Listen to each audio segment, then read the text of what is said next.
Say man, what's good YouTube? It's your boy Quest the Plug, man. I'm back in another banger, man. And say we got, is Nikola Jokic the best passer ever? I'm not even gonna lie. This is a crazy statement to say, bro. The best passing center ever? For sure, I'll give you that. He's definitely the best passing center of all time. But we talking about best passers of all time? Nah. You got John Stockton, Magic Johnson, shit, LeBron, Steve Nash. We got all type of passers, man. And I don't think Jokic is better than any of them in terms of passing. But best passing big man, for sure. But best passer? Hell no. Not close. He's not even a better passer than Rondo. Hell no. Let's get into it though. Let's see what this video is talking about. Let's see what the points he made. Jokic might be the best. Oh, before we make sure y'all like, comment, subscribe. We on the road to 4K subscribers. We almost there. Less than 600 subscribers away. Let's do it. 2024 we going up all year. Love y'all. Appreciate the support. Keep supporting your boy. Let's do it. Nikola Jokic might be the best offensive player that we've ever seen. If that sounds extreme to you, just wait a few minutes. It don't sound extreme because what bro doing is crazy. Look, he's a center moving like this. He's a center, like, and he's a walking triple-double. Like, see. If that sounds extreme to you, just wait a few minutes. For instance, Jokic is shooting 68% on his two-point shots. Wilt Chamberlain is the only other player to do that and average 20 points a game. Tough. Jokic actually leads the league in mid-range shooting this season, clocking in at a comical 61%. Jokic is leading the league in mid-range shooting. I'm not even gonna lie. I wouldn't expect that. That's insane. He is very efficient though, and his jumper ain't bad. He got a good jumper too, so that's crazy though. Shooting this season, what? Clocking in at a comical 61%. And this was this video was last year for more context. This video's a year old. He's only second in the league in scoring efficiency on his drives with a meager 74% true shooting. But all of that is insignificant compared to his passing. When Jokic emerged as an upper echelon offensive player a few years ago, the question on everyone's mind was whether he was the best big man passer of all time. That's not even a question. But we no longer need the big man part of that sentence. Turn on any single Jokic game, and you're likely to see multiple passes that most players in the world can't make. That's crazy. Now, it's hard to rank individual passes, but I'll try to do it to make this point. Let's see. These passes are all from the same game against Memphis recently. The fact that it's all from the same game is insane, bro. Bro passing is really that OD. These passes are all from the same game against Memphis recently. I think this one is his 10th best pass in this game. 10th? To the right to momentarily confuse a defender and create more space. I mean, that's a basic. I'm sorry, that's a basic ass pass. You look at somebody else and then pass, like that's what you could. You're not supposed to show who you pass it to. Momentarily confuse a defender and create more space for a streaking teammate. Here's number 9, an inverted pick and roll with a small guard, flowing from a dribble to hit the roll man for a layup. Good point guards who aren't great passers will miss an opening like this on an empty side of the court, but we're still just warming up. My number 8 pass of this game springs Jokic on a cut where he leaves it for Aaron Gordon, who meets the wall of Jaren Jackson only to score on the putback. And watch what Jokic does to Gordon's defender.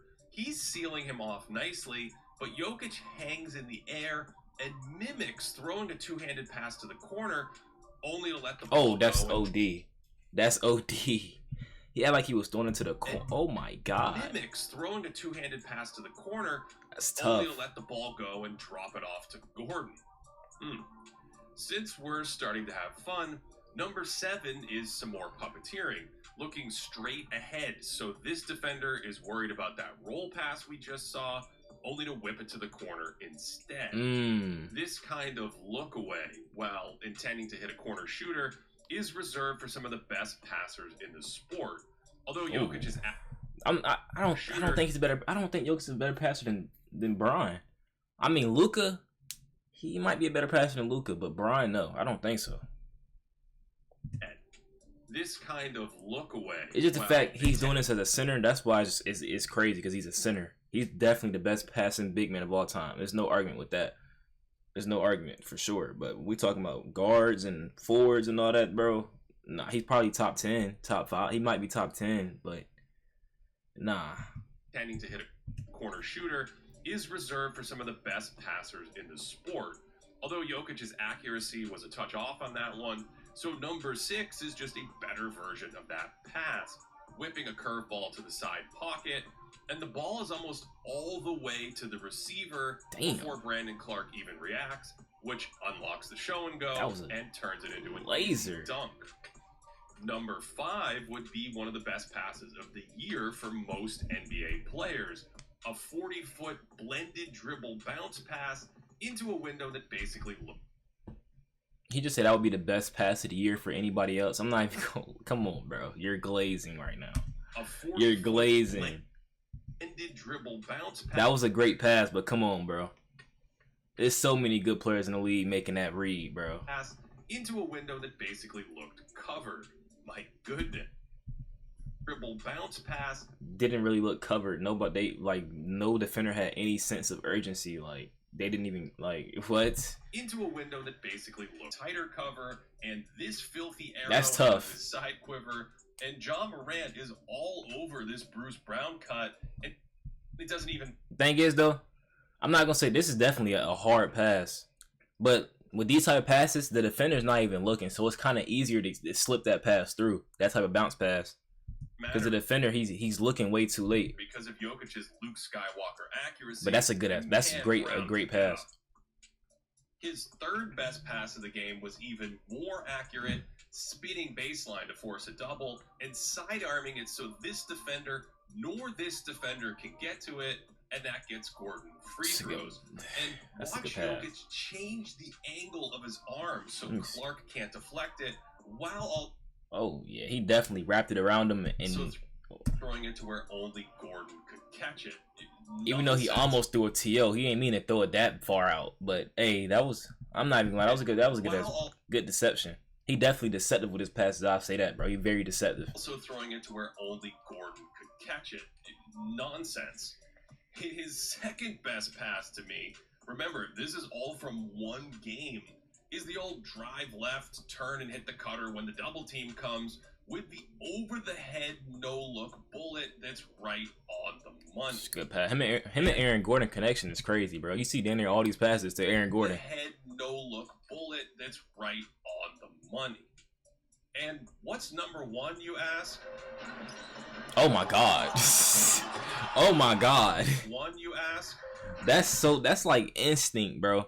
That's why he's easily the best passing center ever, bro. No center is instantly catching it and doing this off instinct, bro. And what's number 1, you ask? Oh my God, that's beautiful, bro. I can't hate on that. I'll tell you what we saw. The man hiked it through his legs without looking and placed it so perfectly that Brown didn't even break stride.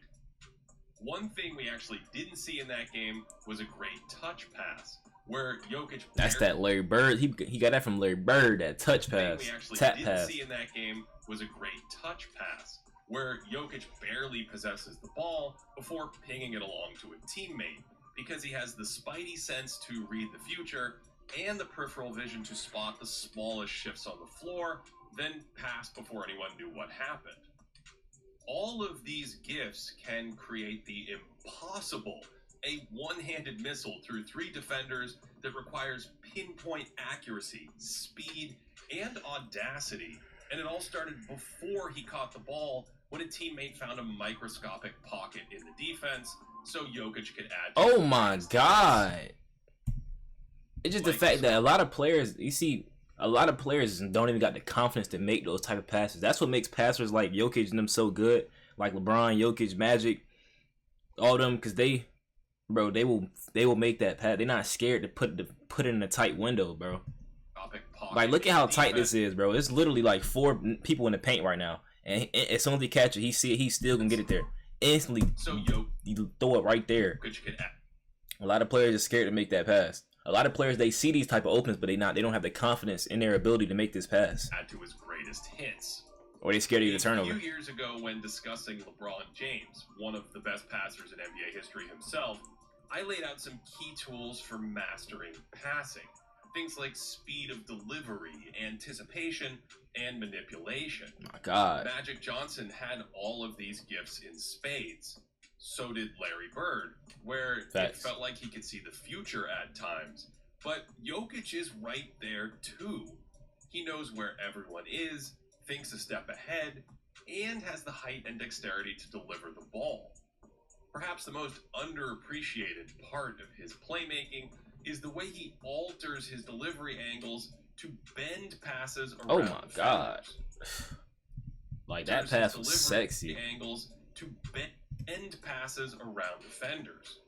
We've seen him take the dribble and blend it into a sidearm wraparound, and he uses his height like a cheat code, just feathering it over to yeah, that's what makes it worse, because he's 7 foot tall. Well, 6'11", 6'10", whatever. He OD tall, so that makes it easier for him to get these passes off too.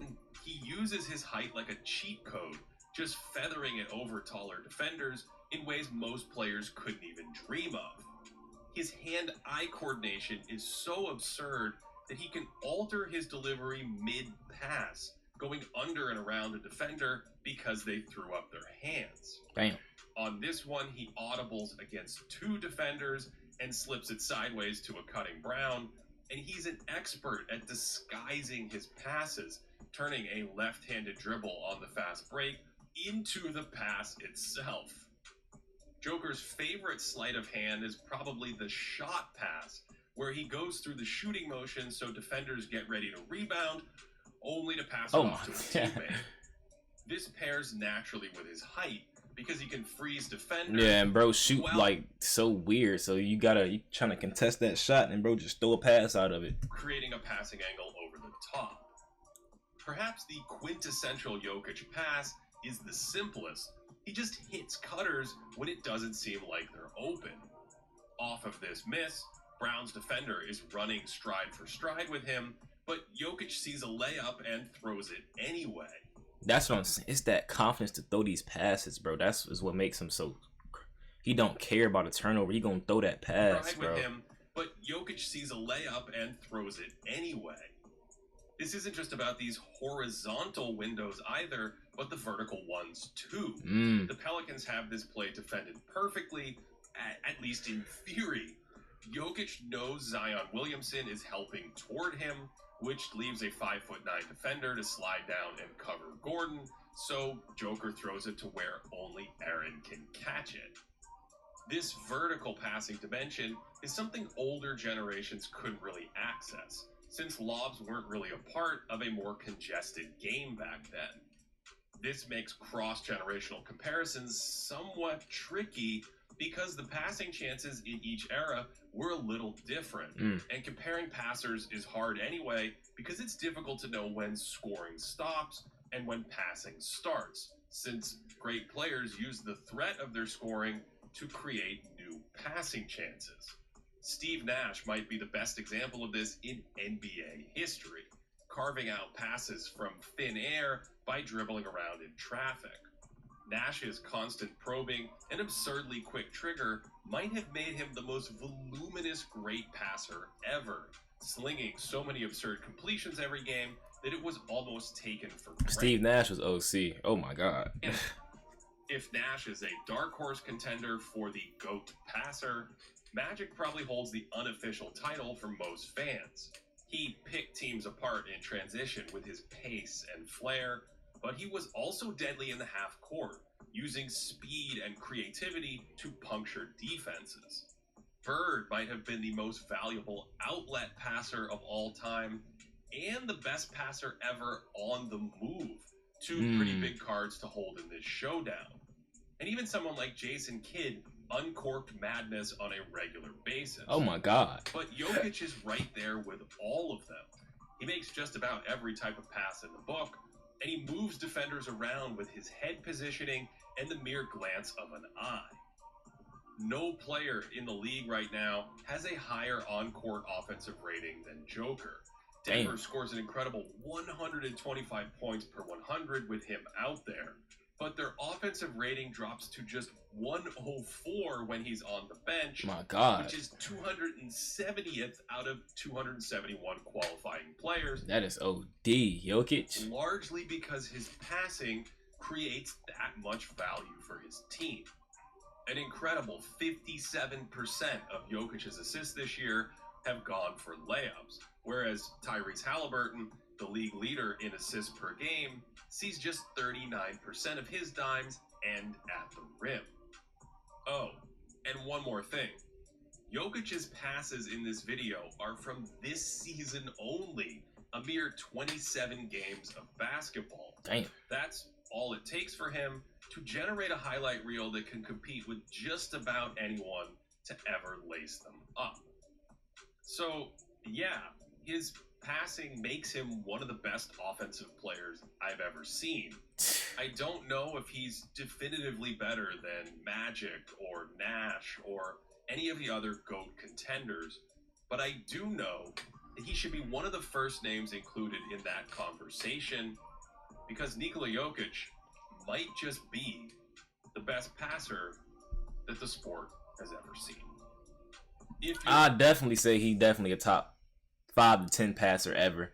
Best passing center ever, easy. But it's just when you start factoring Steve Nash, Magic Johnson, Rondo, John Stockton, LeBron, even Bird, like, it start getting tricky. It's hella good passers out here, bro. Jason Williams. Like, it's so many good passers. So it's hard to put a center above them, bro. Even though, like, you know, he do got the advantage. He got the height advantage. So, he got, you know, he can make passes that they probably can't because he's so tall. But, yeah. Let me know in the comments how I feel about it. I feel like he's the best passer ever. Who y'all think the best passer ever? Let me know if y'all agree with him.